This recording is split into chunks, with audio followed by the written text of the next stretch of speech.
Great. So my talk is going to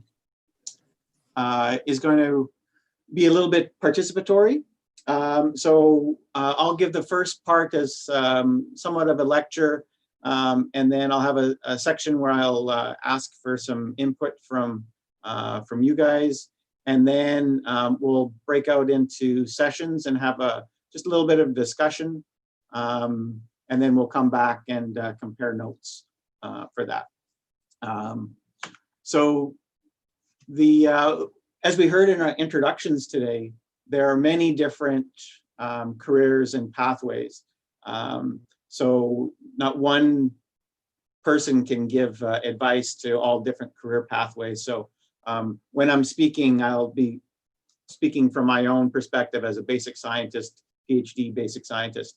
And that's a very narrow perspective, so please forgive that. But there's lots of expertise in the group, so looking for people to participate and to share their experience.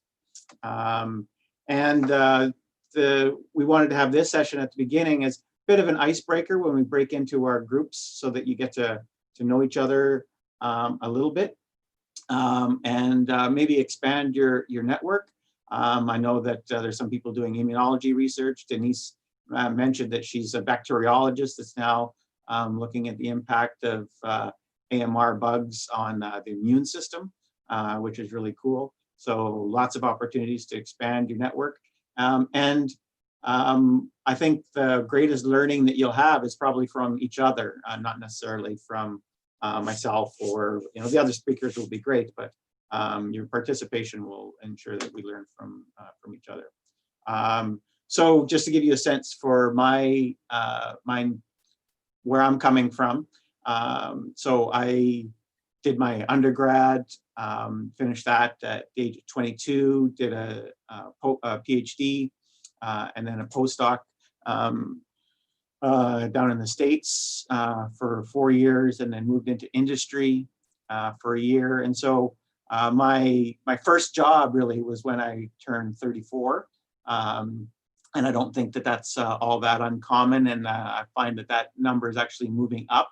So when I present some things, you might have to adjust what I call the different decades of a researcher's career or an academic career. You might have to adjust that to fit your own scale. So I did 5 years as an assistant, and then became an associate, and then another 5 years became a full professor. And then in about 6 years ago, I became the head of the Department of Medical Microbiology and Infectious Diseases. Focusing not just on my own program, but a little bit broader than that. And who knows what's next? And maybe today I'll get some good suggestions on where my career is going to be going. But that's where I'm coming from. Again, this is not meant to be representative of everyone. Clinicians certainly have a parallel but somewhat different program. So let me get my pointer happening.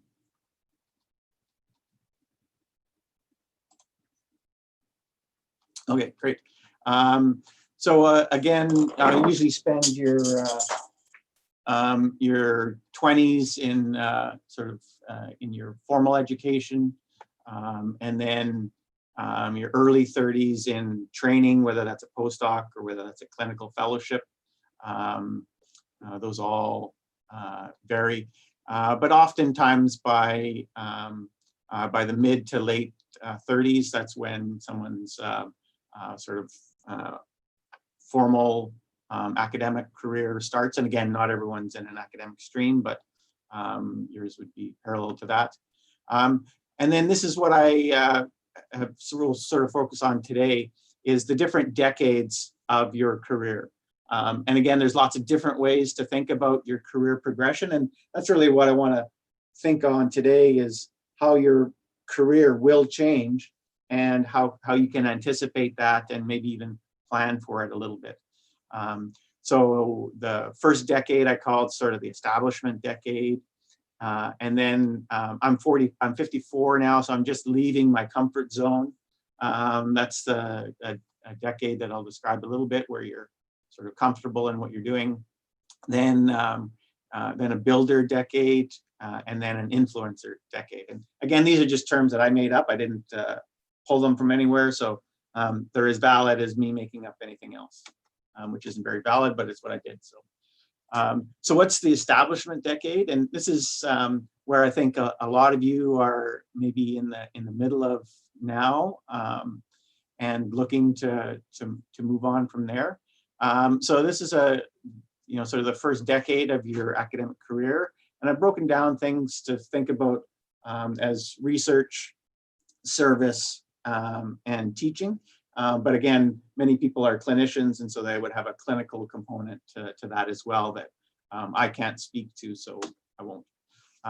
But for those involved in research, the first decade, you're really trying to distinguish yourself as an independent investigator. How am I different from my postdoc supervisor?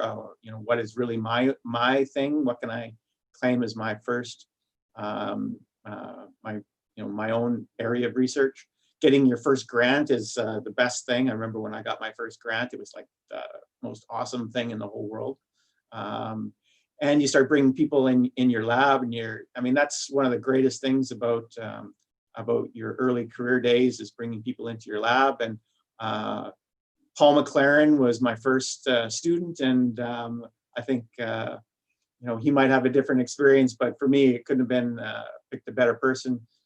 He really helped to shape my lab as a new investigator, and the people in your lab really do influence the shape of your lab. And when I say lab, that I also mean that in a generic term. It could be your research program if you're not laboratory based, of course. During this time, you're trying to get the senior author publications, and your trainees to get first authors, because that's really important for your promotion and tenure. You're trying to get your name recognized beyond your own research collaborators to make sure that others know about you, and developing novel networks. Teaching, everyone in an academic setting is required to do some teaching. Sometimes, if you're lucky, you might be protected from teaching initially. Other times, people in their first part of their career, that's where their teaching is really heavy. And so everyone is different. But what I've found is that, especially initially, when I was doing some teaching, it took a lot of time to develop those courses, and spent a lot of time really making sure that the program was really well designed, and you're having effective teaching methods. Also, you're training people in your lab. That takes a lot of time, where you're the one that's teaching people how to do the analyses, or to do the lab work, or do the community engagement work.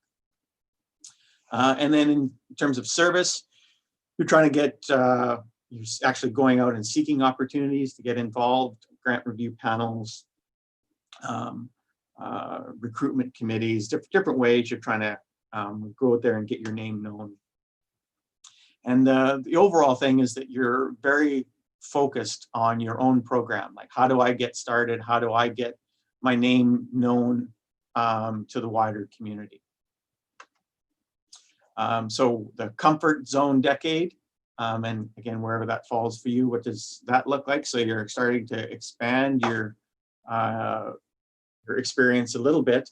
You may have renewed grants, or obtained multiple grants. You're starting to develop a good publication record.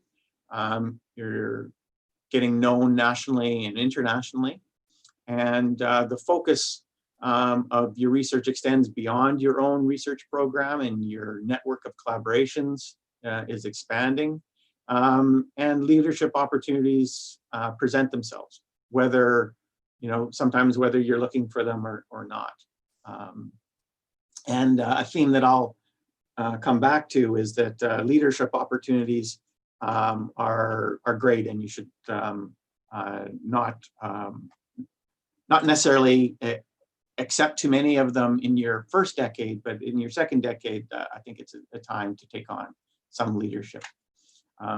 Teaching, I found in my second second decade, that I could be a little bit more selective in the teaching that I've done, and also can be a little bit more creative in the teaching that you've done. And I didn't really touch on it, but what's characterizes this decade, it's usually when, or often, not always, but when people have, if they're in an institution that has tenure, they've often by 10 years, maybe 15 years into it, this is when they get tenure. And tenure is a great thing because you can say no to a lot of things. You're no longer looking to add lines in your CV all the time necessarily, and you can, which means that you can be creative in your teaching and you can take some chances and not necessarily be worried about getting a bad student review and it, and it's sinking your promotion application. You can, you have confidence to know that that you can be a little bit creative in your teaching style, and it's not going to necessarily have adverse effects. Service, we're all involved in a lot of different things, and for those of you who are parents, it's like your kids. When your kids are really young, you put them in ballet, you put them in dance, you put them in swimming, you put them in skating, you put them in ringette, you put them in all different kinds of things, hoping that they'll like something and really grab onto it. And you don't really care what it is, but you want them to be passionate about something. And so you have to try many different things. Well, by the second decade of your career, you pretty much know what kind of service things that you like and what you don't like to do. So as an example, for me, I don't mind reviewing papers. I think that it's part of an academic's job to review it, but I wouldn't want to be an editor and to do that all the time and to always be focusing on sort of the editorial role. I think that'd be not something that I would like to do at all. And so I've turned down several offers to do that editorial role because I really don't like that. However, being on grant review committees and doing other kind of service, working with CAR, those are things that I really enjoy. Not only do I think it's important service, but I actually enjoy them. So you'll figure out what you like and what you don't like. But I think this zone, this comfort zone, is really a time when you're confident. You know that you've gotten some grants. You can be a researcher. I remember for the first, up to 10 years, I was like, can I actually make this thing happen? Can I be this? Am I going to be able to make this academic career work for me? And by your second decade, you figured out, yes, I can. I'm good at this. I'm not good at that, and you have some confidence. But I think in the second decade, you're still largely focused on your own program. And again, this differs broadly by individuals. The builder decade, as I call it, is where you start taking on a little bit more responsibility beyond your own program. You may have a national or international reputation, and you want to make things better, and you still may have your own research program going, but you want to spend some of your effort making the environment better for the next generation. And so you take on some leadership opportunities, perhaps. Teaching, you can be highly selective in your teaching, and you can also provide more leadership when it comes to teaching. And service, again, you know what you like and what you don't like to do. But in this decade, from what I've seen from other colleagues, a lot of time is spent improving the environment for other people, and that takes leadership.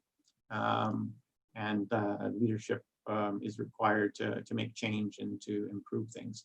And I think that's why many of us take on leadership roles. And then the influencer decade, this is, maybe you're an influencer by retiring and going to the cottage and fishing all day. Maybe you're still involved and engaged in an academic life. If you are engaged in an academic life, then by that time, You have a senior reputation nationally and internationally. From the examples that I've seen, and of course there are exceptions to this, but most people have ramped down their own research program. But their opinion about research is still being sought by others. I don't know many people in that senior category that do a lot of teaching. Again, there are exceptions, I'm sure. I don't know them. But I do know people that are making contributions to leadership in education, but not doing a lot of the teaching themselves. Service, what I see from people in that decade, they're making more of an impact politically, and I don't mean necessarily through sort of government, liberal, conservative, NDP politics, but more at a political level within their own institutions, sort of having that role as an influencer. So overall, they're looking to not necessarily be the decision makers, or maybe they've become decision makers themselves, but they're looking to influence decision makers. And the main thing is that they don't do things, but they're very happy to tell you how you should do things. So they're quick to give advice, and it's a good opportunity for them to be influencers in the academic and research environment. So your research will change over time, and why does it change over time? And I think there's some, again, I'll break down research, teaching, and service to a couple different levels. And again, everyone is different, and so there's different answers for why your career changes. Maybe your research is going really well, and it's expanding. And so what started as a very focused program now becomes more of a larger research program, and research is going well, and it's something that you're good at, and you happen to be in an area that's well funded, and you have good collaborators, and that's all going great.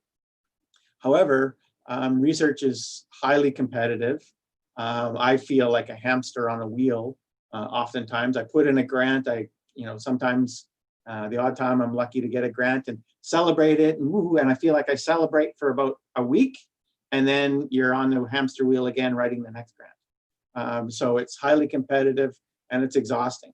And not everyone is able to maintain a research program all throughout 4 decades of their academic career. So sometimes that's a reason for change. That maybe research is just not what is where you want to see your career go in the next decade. Teaching can be highly rewarding, and it's good teachers are really neat. Good researchers aren't necessarily good teachers, as we all know. But if you're good at teaching, then it's very rewarding, and it's something that I think is very well worth doing if you do it well. However, teaching may not be your thing, and maybe you feel that teaching undergrads is just painful. I mean, some people, they like teaching undergrads because they're young and they're eager and they want to soak everything up. For others, they prefer to teach at more of an advanced level, graduate students or more. So, maybe teaching isn't for you, and this isn't really something that you want to take on to your next decade of your career. In terms of service, taking on some larger roles, leadership allows you to influence change. And you can sit back and complain about how things are, which is completely valid, or you can get in there and get involved in leadership and try to nudge the big ocean liner over a little bit.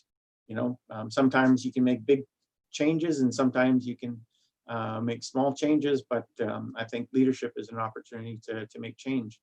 However, I know that my role as a department head, which is a small leadership role, calls me to sit on many different committees, and sometimes, sitting on committees just kills my soul.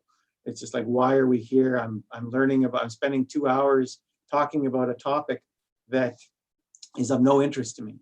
But I have to be on this committee. So, the service and leadership has strengths and weaknesses, and you have to decide for yourself which ones resonate with you.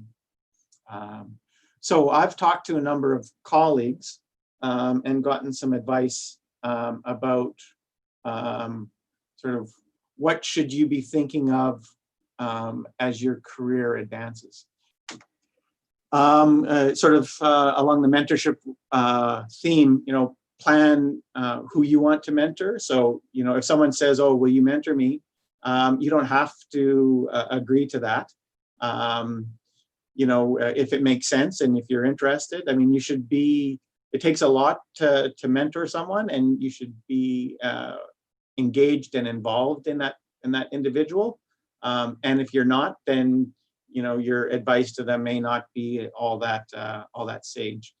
So plan who you want to mentor, and also plan who is going to mentor you.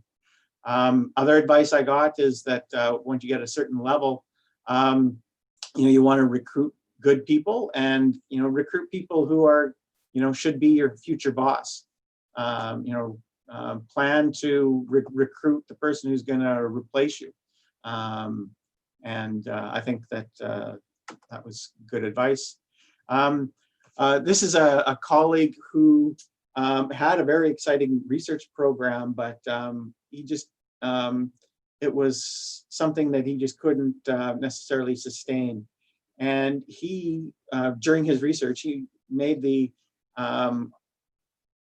effort to learn about the broader academic institution that he's at. So he was, started off his track as a researcher, but then he got to learn more about governance. He got to learn more about education. He was a basic scientist, and he got to learn more about medical education. And now he's really focused his career on helping with the undergraduate medical education program and ensuring that they're getting high quality basic science concepts delivered at the early stages of that. So that's an opportunity that he reached out to learn more about the organization that he was working in, and that opened some opportunities for him to find other career pathways for himself.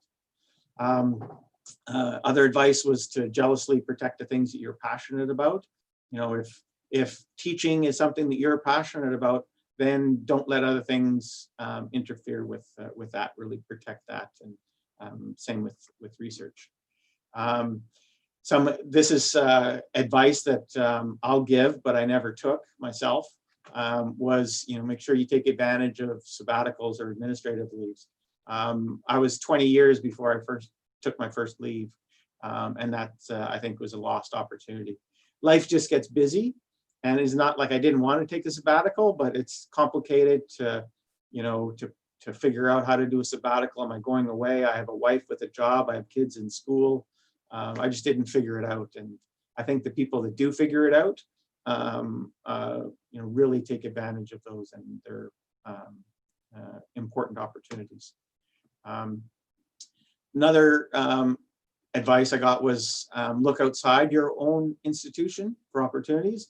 There's a colleague of mine who's taken advantage of this to do some secondment. So he's been employed by the university, but he's worked for industry and he's worked for government for blocks of time. So for 5 years of a particular period, he was largely took a step back from his academic appointment and was working for another organization.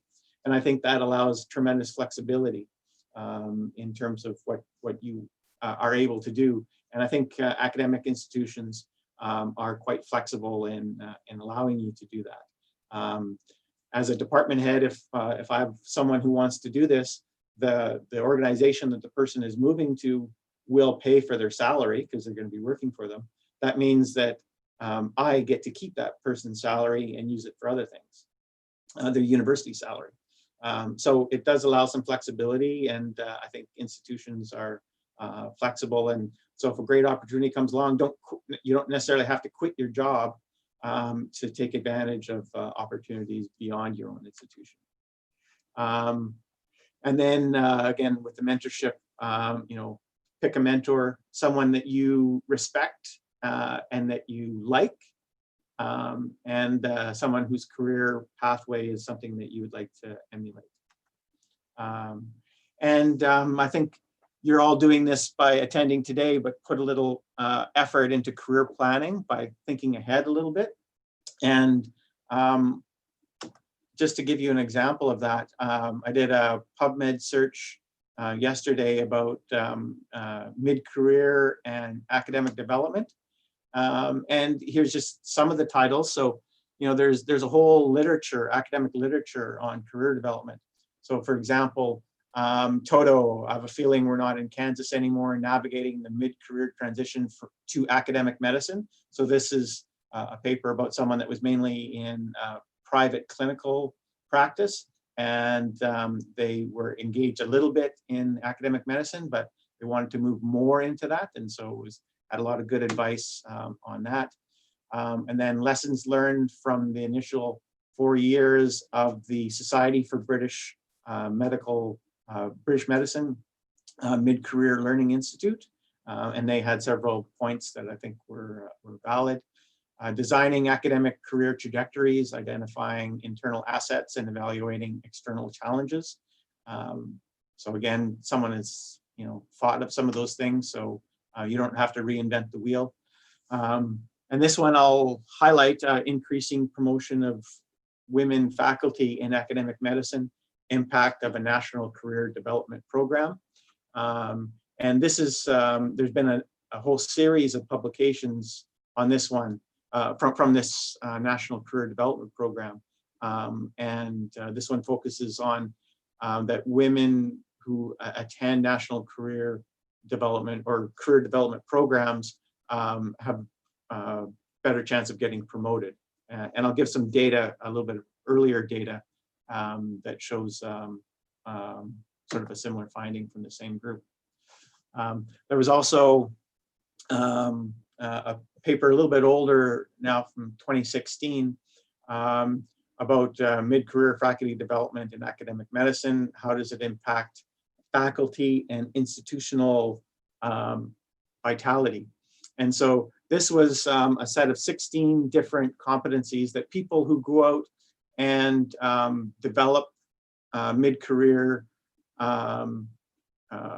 education and career development that they tend to develop, and how that not only influences them, but also the institution as a whole.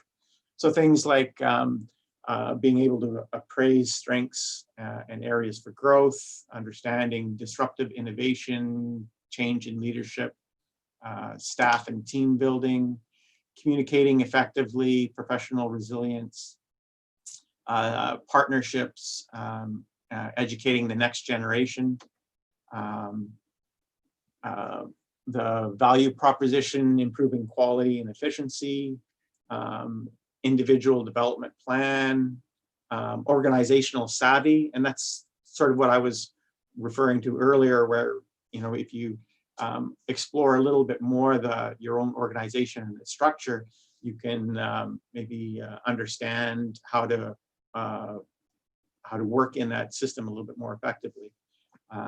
Scholarship and dissemination, leveraging diversity and inclusion, achieving work-life integration, cultures of innovation, and developing financial acumen.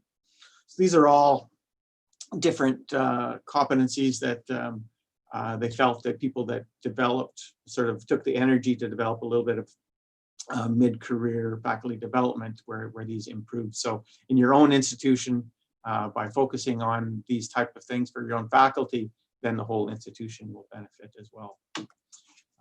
And then this is an earlier paper from 2016 from that same group that talked about women in academic careers. I found this graph quite interesting. So this is the duration of physicians in academic medicine and how long they stay in academic medicine. So you can see here, initially people are in, 100% of people are involved in academic medicine. And then as time goes along, they either drop out for various reasons or retire or die or whatever, but they leave academic medicine for some reason. And in the middle here, this is the duration that men stay in academic medicine. So after about 20 years in academic medicine, about 50% of people that started off in medicine remained in an academic environment. And if you look at women who didn't attend a career development program, they actually had a worse outcome than men. They left academic medicine sooner. However, women that attended a career development program, which is not just a one workshop, but it's sort of a series of career development, they actually had better outcomes than women who didn't, and men in total. So there's probably some self-selection here that the women that are motivated to attend a career development program are perhaps more engaged in an academic career. But I think it does speak, whether it's self-selection or whether it's the information that they gained, that taking the energy to be involved in an academic career development program, I think has value. So keep it up. Okay, so just a last couple of slides, and then we'll have a break. So we had some common themes that we discussed. So really, so the first part is to recognize that your career today is not going to be the same as your career 10 years from now. And how is it going to change? So it will evolve. And are you going to be reactive to that change or proactive? If your maybe research isn't going so well and you're struggling, are you going to have to change your career because you finally didn't get any grants and everything's dried up and you had to let all of your staff go? Or are you going to be a little bit proactive and think, okay, what's going to be my next phase of my career? If basically don't put all your eggs in one basket. Try and develop a couple of different scenarios. That was the idea with having to discuss a couple of different things, so that if plan A doesn't work, then you can think about plan B. And again, hopefully plan A will work, but at least if you've given it some thought, or at least seen an example of someone whose career went a direction that you felt would be something that you'd like to follow. So again, right now, a lot of us are really focused on our own program, but be open to learning about maybe an outside opportunity, or maybe learning about your own institution in ways that might inform how change may occur, and how you could be a part of that change. Because when I became department head, I was 48 at the time, so it was maybe a little bit young, and we talked about taking on leadership opportunities when you're younger is good, but there is a price. And when I took on the department headship, a lot of people basically gave me condolences. Oh, sorry, that's the end of your research career. You're going to be stuck in meetings all the time. How terrible. But actually, it's been great. I've been able to, I think in some ways, rejuvenate our department, and you're able to guide change. At some point, you want to stop being a spectator, and you want to get in there and start guiding things for better or worse, richer or poorer. You want to get in there. So leadership is a good thing, and when people accept leadership roles, congratulate them. Don't give them condolences necessarily. And again, all throughout your career, is obviously you're doing today, you're taking advantage of training opportunities, and I think there's lots of opportunities for career development. And I think that those that are thinking about that are more likely to have a successful time in their career. And then final piece of advice is, plan for what you enjoy. We're all in a very privileged position, being in the jobs that we have. And I think that we should acknowledge that, and I think that we should enjoy what we do, because our jobs are great. They're difficult and they're challenging, but for a large part, it's what we've wanted to do. So make sure you enjoy it. So just the final thought is that your career will change over time. So just acknowledge that and think a little bit about, the next step. You don't have to think 3 steps ahead, but the next step, how do I want to expand my own view a little bit, whether that's within your institution, nationally, internationally. I know I've really gained a lot of fulfillment being involved in the Canadian Association for HIV Research. And that's a way that I've tried to take on a larger view, and I think Curtis would say the same thing. Okay, any final thoughts from any of the participants? Okay, great. So we're going to take a 5, well, actually not much of a break, sorry, but let's take a couple-minute break. If anyone needs to stretch their legs or anything else, let's come back in about 2 or 3 minutes, and then we'll get going again. Okay.